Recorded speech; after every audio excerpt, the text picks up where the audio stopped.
My name is Jeannie Barlow. I work in the Mississippi office, now part of the Lower Mississippi Gulf Water Science Center.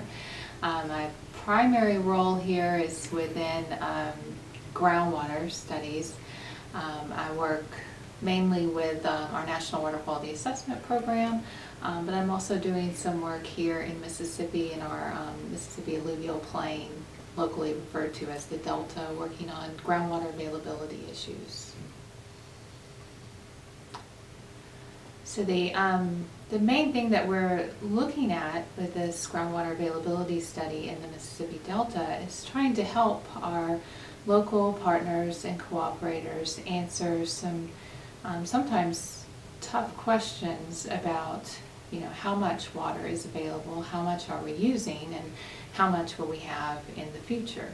And so to do this, we're very fortunate that the USGS has invested in a larger regional groundwater flow model that can be used to help answer some of these questions.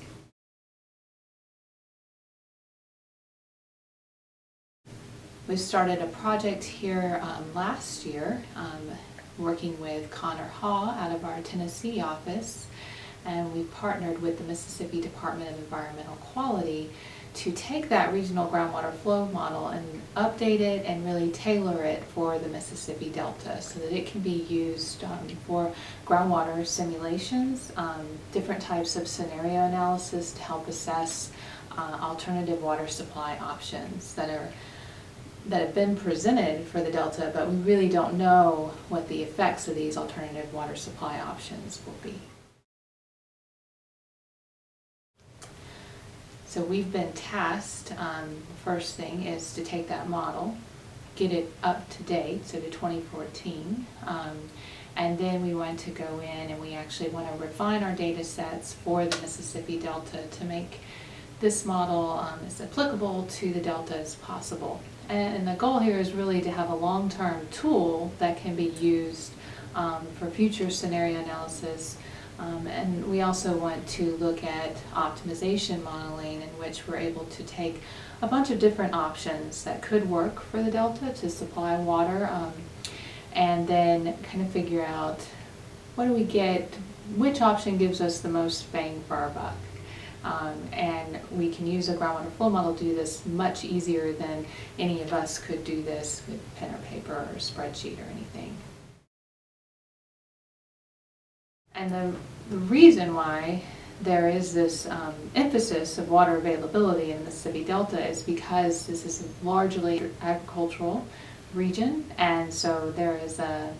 heavy demand for water in this area for irrigation. And because of that demand, we have seen over time that we're experiencing both water level declines, and these water level declines are also resulting in stream flow depletion, because as the streams lose their source of water, that source of base flow from the groundwater, they will slowly start to lose the total flow within the stream, especially during periods where we have little or no rainfall.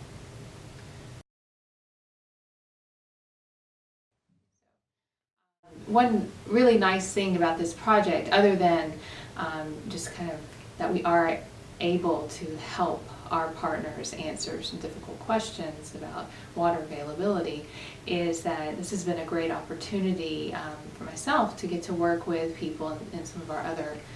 states now that we are one big water science center. So